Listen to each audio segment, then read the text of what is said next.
নমস্কার বন্ধুরা, মায়ের হেসেলে সবাইকে স্বাগত। আজকে আমাদের রেসিপি ফুলকপির ধোকা। সারা শীতকাল জুড়ে আমরা কিন্তু ফুলকপির বিভিন্ন রেসিপি ট্রাই করেছি। এখন কিন্তু শীত চলেই যাচ্ছে প্রায়, আর ফুলকপির টেস্ট কিন্তু এখন আর সেই আগের মতন নেই, খেতে ভালোও লাগে না। আমার অনুরোধ, ফুলকপির একবার এই রেসিপিটা আমার মতন ট্রাই করে দেখুন, বাড়ির সকলের ভীষণ ভালো লাগবে। পুরো ভিডিওটা দেখার অনুরোধ রইল। আমি একটা বড় ফুলকপি নিয়েছি। ফুলকপির ডাঁটটাকে আমি প্রথমে একটা ছুরি দিয়ে কেটে বাদ দিয়ে দেব।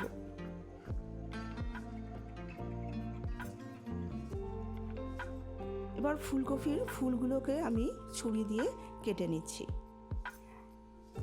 আমি পুরো ফুলকপিটা ব্যবহার করব না, আমি এখানে অর্ধেকটা ফুলকপি ব্যবহার করব আর অর্ধেকটা রেখে দেব, অন্য কোনো রেসিপিতে আমি ব্যবহার করব।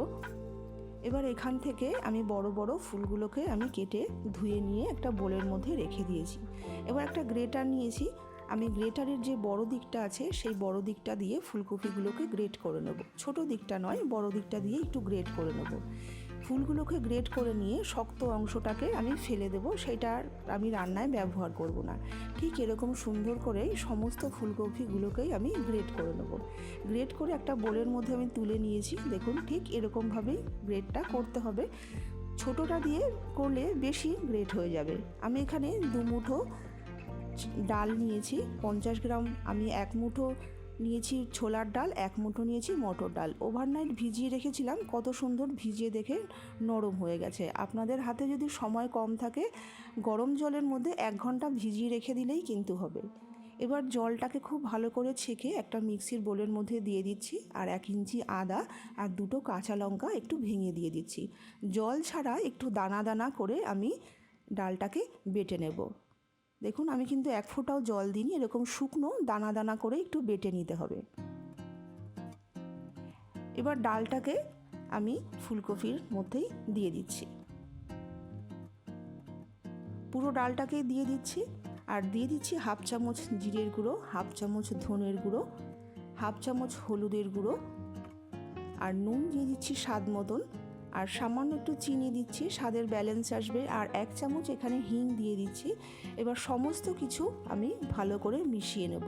হিংটা আমি এখানেই দিয়ে দিচ্ছি, ফোড়নে আর ব্যবহার করব না, তাতে করে হিঙের গন্ধটা কিন্তু খুব স্ট্রং আসে। এবার ঢাকা দিয়ে রেখে দেবো কিছুক্ষণের জন্য, সেই সময় বাকি মশলাটা আমি তৈরি করে নেব। একটা মিক্সির জারে একটা বড় সাইজের টমেটো দিয়ে দিচ্ছি। টমেটোটাকে আমি একটু টুকরো করে নিয়েছি। 1 ইঞ্চি আদা আর ঝালের জন্য কাঁচা লঙ্কা, সামান্য একটু জল দিয়ে খুব মসৃণ করে মশলাটাকে আমি বেটে একটা বাটির মধ্যে ঢেলে রেখে দিচ্ছি। এবার আরও একটা মশলা তৈরি করে নেব। একটা বাটির মধ্যে 1 চামচ জিরের গুঁড়ো, 1 চামচ ধনের গুঁড়ো, আর 1/2 চামচ দিয়ে দিচ্ছিলাম হলুদের গুঁড়ো, আর রঙের জন্য কাশ্মীরি লঙ্কার গুঁড়ো দিয়ে দিলাম। একটুখানি জল দিয়ে খুব ভালো করে একটু গুলে রেখে দেব। এতে কিন্তু বাটা মশলার স্বাদটা কিন্তু অনেকটা আসে। মশলা আমাদের তৈরি হয়ে গেল, আর কোনো ধরনের মশলা আমাদের আপাতত লাগছে না। এবার গ্যাসে একটা ফ্রাই প্যান বসিয়ে দিয়ে দিচ্ছি আমি 2 চামচ সর্ষের তেল। তেলটা একটু গরম হয়ে গেলে আমি ফ্রাই প্যানের মধ্যে খুব ভালো করে ছড়িয়ে নিয়ে দিয়ে দিচ্ছি 1 চামচ কালো জিরে। গ্যাসটাকে মিডিয়ামে রেখে কালো জিরেটাকে একটু নাড়াচাড়া করে নেবো। যখন একটু গন্ধ বেরোতে শুরু করবে, তখন আমি বাটির মধ্যে যে ফুলকপিটা আমরা রেডি করে রেখেছিলাম ঢাকা দিয়ে, সেটাকে দিয়ে দিচ্ছি। গ্যাসটাকে মিডিয়ামে রেখে এটাকে খুব ভালো করে একটু নাড়াচাড়া করে নিতে হবে। যতক্ষণ না কড়াই থেকে ছেড়ে আসছে ততক্ষণ পর্যন্ত এটাকে একটু নাড়াচাড়া করতে হবে। খুব বেশি সময় লাগবে না, বড় জোর হয়তো 5 থেকে 7 মিনিট সময় লাগবে। কড়াই থেকে যখন এরকম ছেড়ে ছেড়ে আসবে, এক জায়গায় জড়ো হয়ে যাবে, তখন আমরা বুঝবো আমাদের ধোকার জন্য কিন্তু আমাদের পুরটা রেডি। গ্যাসটাকে বন্ধ করে দিলাম। এবার একটা ট্রে নিয়েছি, ট্রের মধ্যে 1 চামচ একটু সাদা তেল একটু ব্রাশ করে নিচ্ছি। আপনারা ঘরে যে কোনো একটা থালার মধ্যে একটু তেল ব্রাশ করে নেবেন, তাতেই হবে। আমি এবার মিশ্রণটাকে কফির মিশ্রণটাকে দিয়ে একটু একটা স্প্যাচুলা দিয়ে এরকমভাবে একটু ছড়িয়ে দিচ্ছি, যেন তাড়াতাড়ি ঠান্ডা হয়ে যায়। এটা কিন্তু একটু পুরু করে ছড়াতে হবে, খুব পাতলা করে যদি এটাকে চাড়িয়ে দিই তাহলে কিন্তু ধোকাটা আমাদের পাতলা হবে, তাহলে কিন্তু ভেঙে যাবে। এবার একটা স্প্যাচুলা দিয়ে কোনাগুলোকে একটু মসৃণ করে দিলাম আর ওপরটাকেও খুব মসৃণ করে দিলাম। এবার এটাকে ঠান্ডা হতে দেব। গরম অবস্থায় কিন্তু এটা একদমই কাটা যাবে না, খুব ভালো করে এটাকে ঠান্ডা করিয়ে নিতে হবে। আমি বেশ কিছুক্ষণ ফ্যানের নিচে রেখে ঠান্ডা করে নিয়েছি। এবার ছুরি দিয়ে এটাকে আমি কেটে নেব। কিছুক্ষণ ছাড়া কিছুটা বাদ দিয়ে আমি চৌকো শেপ দিয়ে আমি ধোকাটাকে কেটে নেব। আমি চৌকো শেপ দিয়ে ধোকাটাকে কাটছি, আপনারা চাইলে কিন্তু বরফি শেপ দিয়েও কেটে নিতে পারেন। পুরো ধোকাটাই কেটে নিয়েছি।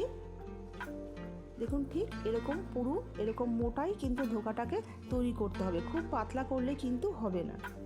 এবার গ্যাসে আমি একটা কড়াই বসিয়ে দিয়ে অনেকটা পরিমাণে সাদা তেল দিয়েছি। সাদা তেলটাকে খুব ভালো করে গরম করে নিয়ে গ্যাসটাকে মিডিয়াম করে ধোকাগুলোকে দিয়ে দিচ্ছি। এবার ধোকাগুলো কিন্তু আমি প্রথমেই নাড়াচাড়া করব না, যেই একটা পিঠ একটু হয়ে আসবে তারপরে আমি আরেকটা পিঠ উল্টে দেব। প্রথমেই আমি যদি উল্টে দিই তাহলে কিন্তু ধোকাগুলো পুরোটাই ভেঙে যাবে। গ্যাসটাকে মিডিয়ামে রেখে আমি পুরো ধোকাটাকে একটু লালচে করে ভেজে নেব। খুব বেশি কিন্তু নাড়াচাড়া করার প্রয়োজন নেই, তাহলে কিন্তু ভেঙে যাবে। দেখুন ঠিক যখন এরকম লালচে হয়ে আসবে তখন আমি একটা বাটির মধ্যে তুলে রেখে দিচ্ছি। আমি ব্যাচ ওয়াইজ আমি ধোকাগুলোকে এইভাবেই ভেজে নেব। ধোকার যে এই গুঁড়োগুলো আছে এগুলো কিন্তু আমি ফেলবো না, এতে রান্নার স্বাদটা কিন্তু খুব ভালো আসবে। সমস্ত ধোকাগুলো ভাজা হয়ে গেছে, বাটিতে তুলে রেখে দিচ্ছি। এবার কড়াইতে আমার এতটা তেলের প্রয়োজন নেই, অনেকটা পরিমাণে তেল আমি সরিয়ে রেখেছি, তুলে নিয়েছি। এবার ধোকার যে গুঁড়োগুলো আছে সেটা কিন্তু আমি ফেলবো না, তাতে রান্নার স্বাদটা খুব ভালো আসবে। ফোড়নে গোটা জিরে, গোটা গরম মশলা আর একটা তেজপাতা ফোড়ন দিলাম, আর একটা ডুমো করে কেটে নিয়েছি একটা আলু, সেটাকে দিয়ে দিচ্ছি।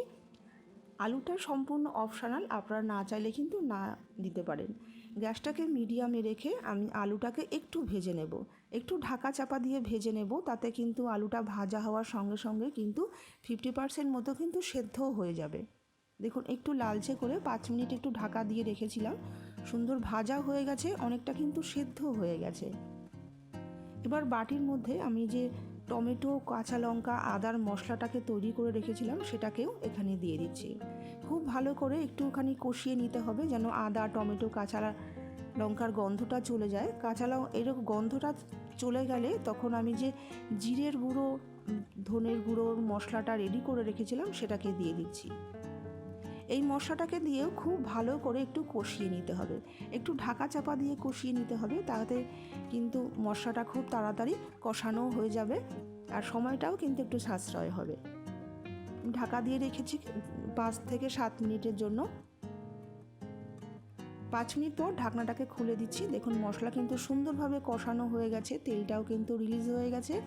একটু নাড়াচাড়া করে নিয়ে আমি এখানে পরিমাণ মতন জল দিয়ে দেবো। জলটা একটু বেশি পরিমাণে দিতে হবে, কেননা ধোকা দিলে কিন্তু জলটা অনেকটা টেনে নেবে। আমি এখানে পরিমাণ মতন জল দিয়ে দিচ্ছি।